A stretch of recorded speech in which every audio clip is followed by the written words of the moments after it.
Hello, YouTube.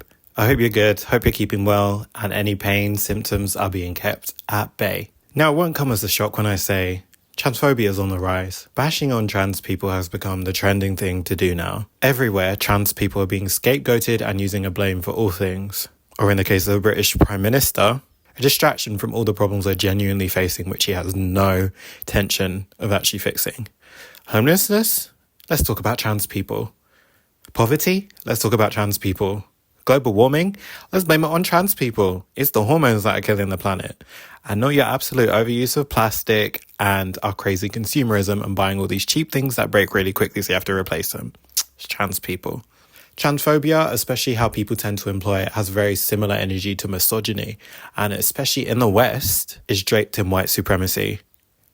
Sit back, grab a drink, and let me explain. Now, obviously, this goes without saying that this will cover uncomfortable articles of transphobia and racism, specifically misogynoir. Now, just for the people who are really behind, transgender was kind of defined as denoting or relating to a person whose gender identity does not correspond with the sex registered for them at birth. Transphobia is defined as dislike of or strong prejudice against trans people. Easy peasy, remember those definitions. Statistically speaking, transphobia is way more likely to be leveled at trans women than trans men, with 85% of hate crimes against transgender people reported since the Human Rights Campaign began recording, leveled against trans women. Trans people are the current obsession of Western media right now. Just like how in the 80s there was a massive anti-gay panic, now we have the trans panic. 20 years ago, Nadia Almada won the 5th series of the UK's reality show, Big Brother. Though she kept her identity as a transgender woman secret from her housemates, viewers weren't informed. Did they really care? Following her win, she went to have a fun few years in the public eye, appearing on reality shows such as Come Dine With Me and an international series of Big Brother. But when she won, her identity as a transgender woman wasn't so much of a big deal. But now, people all over the West froth at the mouth at any sight, mention or appearance of a transgender woman, finding any way to excuse their absolute obsession with them or any way to vindicate their absolutely disgusting venom that they just can't wait to hurl at them. According to a report by the Human Rights Campaign, 2021 was, at the time, the deadliest year for transgender and gender non-conforming people in the US on record. Now, transphobes often disguise their vitriol for trans people as protecting people that need it, despite said people being protected, having many from their group saying that they actually have no problem with transgender people. They don't feel unsafe around them at all, and there's bigger problems for them to actually need to tackle. Now, the fact of the matter is, you can't prove that anybody is trans. No matter, there's probably, I know that plenty of you watching this will probably just have these things that come up in your mind. Oh, it's because of this, or it's because of that, or it's because of that. But that's never proof. Not by looking at them, not by listening to them. You can form an opinion based on how you think a woman should look, how you think she should sound, how you think she should feel, but where does that come from? The standard of beauty.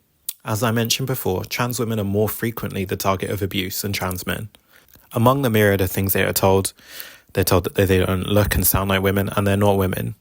But what should a woman look like? What should a woman be like? What should a woman feel like? What is a woman? What are people basing it on, and what are people going after? Trans women need to look like cis women to pass and to some extent not face violence, or to a lot of people not be deserving of violence.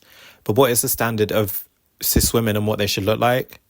Here it's set by white women.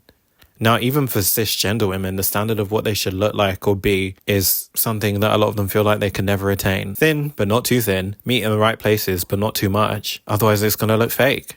Natural, but being constantly shamed for demonstrating their actual natural selves. But who else is held to this insane standard of womanhood? Black women, and on a completely different level. For centuries, black women have been demeaned and had their womanhood invalidated and denied.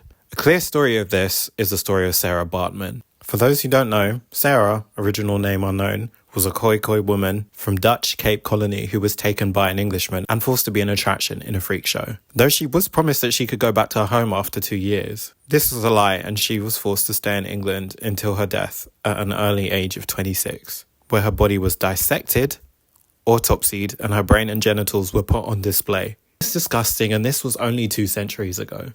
Even through to the modern day, Black women are still being treated as subhuman, being exoticized, fetishized, masculinized, and compared to animals.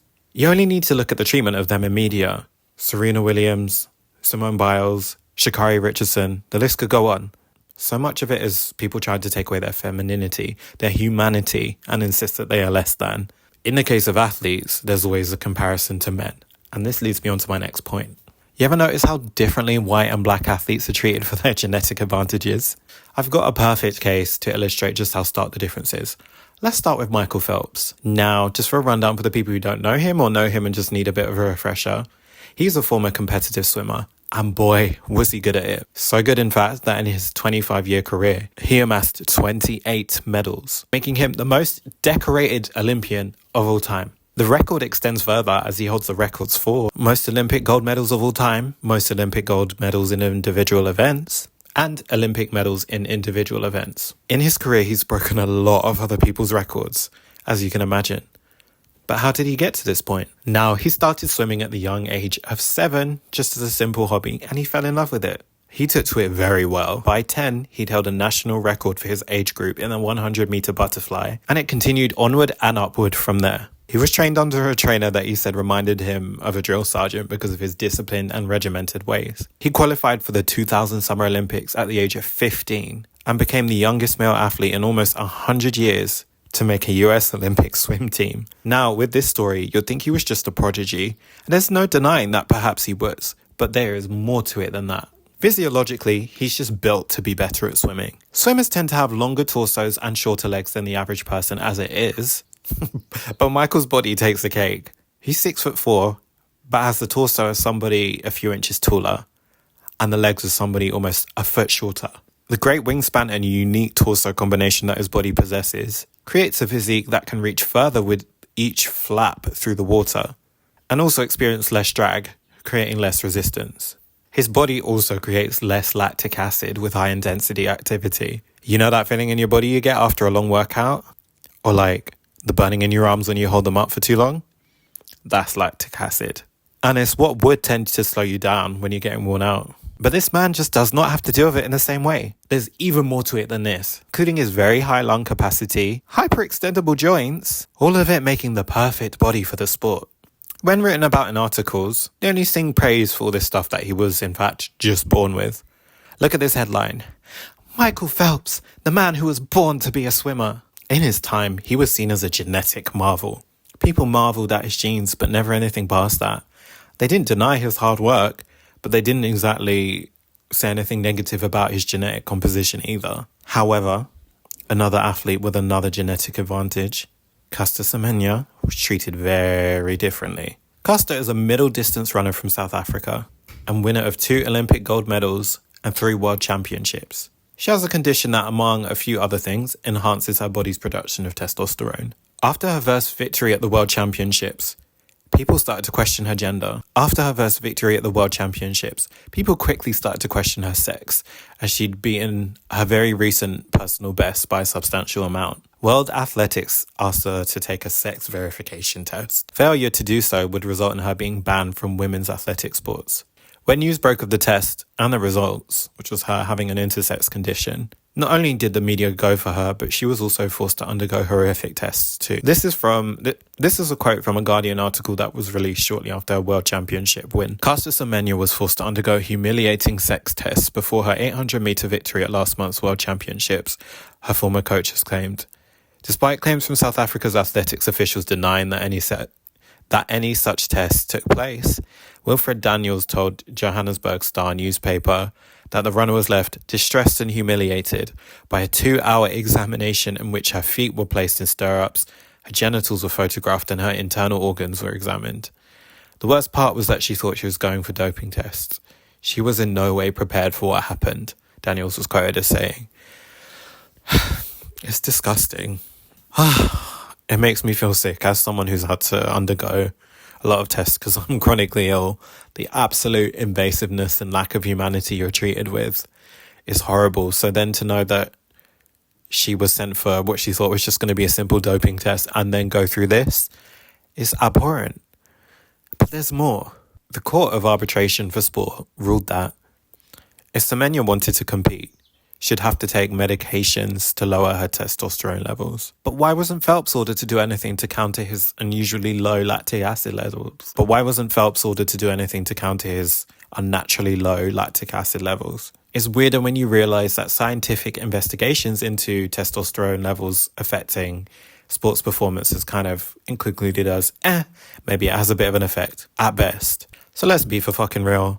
This is all really just an elaborate lie to try and protect the sanctity of what it meant to be a woman. And being not just a woman with an intersex condition, but a black woman at that, put Custer firmly in the crosshairs of all of this bullshit. A Secretary General of the IAFF said of her in 2011, "It's clear that she is a woman, but maybe not 100% perfect."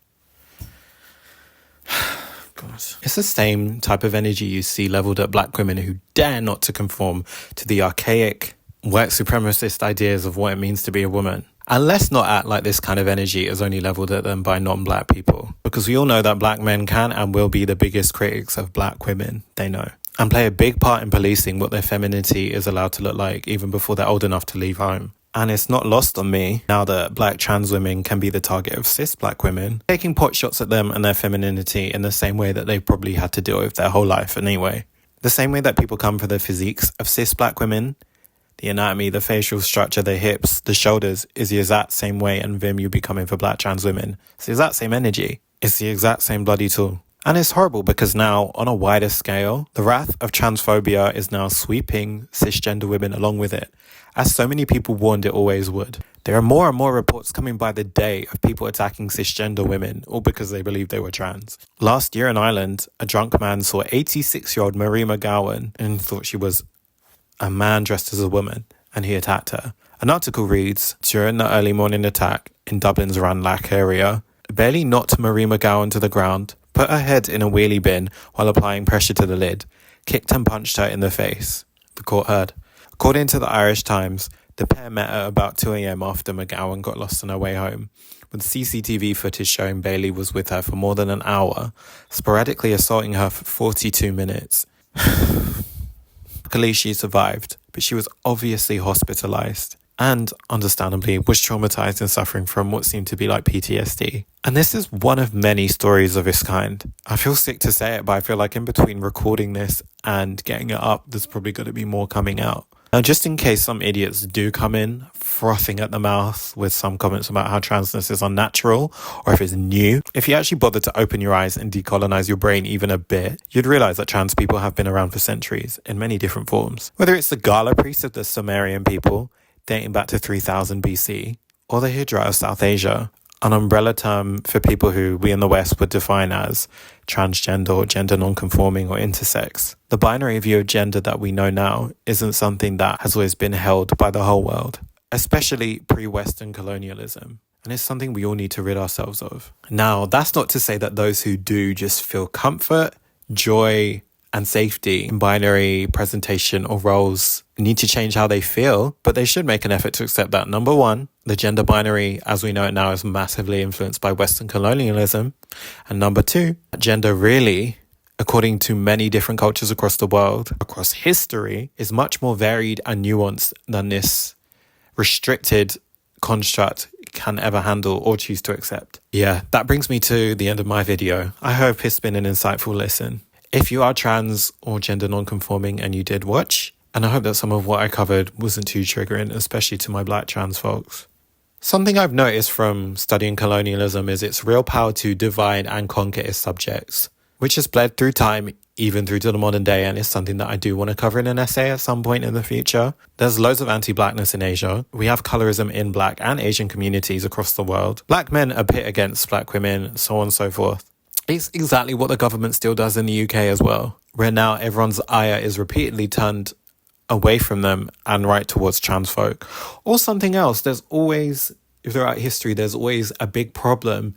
It's trans people, it's gay people, it's immigrants, it's black people, it's Muslim people. They will always find a way to make the masses, the dumb masses, if I'm being real, blame all the problems they're facing on these other people. And especially when the other people, these groups that they call other, are speaking up for their rights or equality. It's like, why should you get this? We can't have this.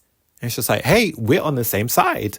Let's go to the government together. But it's crabs in a barrel. It's crabs in a barrel. And colonialism, the UK government are so good at doing that. And so many people in the public are so stupid that you continue to fall for it. And I'm tired of you. Why are you blaming immigrants for your lack of jobs when you don't even want to work anyway, you bum? I really pray and hope that one day people, or more people, will just not get caught up in this, realize that the people we really need to be turning our anger to is the toxic institutions who keep upholding this messed up society that is keeping so many people at the bottom and a select few at the top with everything. But I'm not so optimistic. You see reports, you see think pieces, you see reads, but also you talk to people on the street. So many people, I travel around the UK. I used to travel around the UK quite a lot.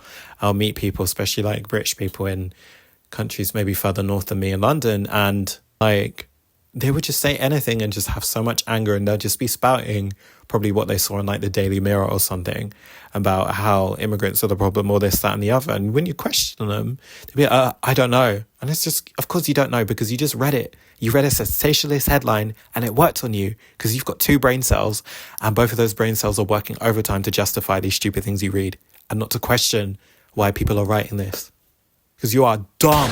Anyways, thanks for tuning in, everyone, and I hope you had a lovely time. Please leave a like, a comment, and subscribe. I'm going to have more essays of this. We're aiming for every month, but we'll see, because a bitch is disabled and in pain. But I really hope you will come and join me for the journey. Yeah. Leave a comment to boost me. The algorithm will know that you want to see more of my content and my cute face. But hope you have a lovely rest of your day, lovely weekend, lovely week, whatever you're doing. Hope that your symptoms leave you the fuck alone, because I've had it with mine and I'm sure you have too. Mostly, yeah, just stay loved, continue loved. Love you. Bye.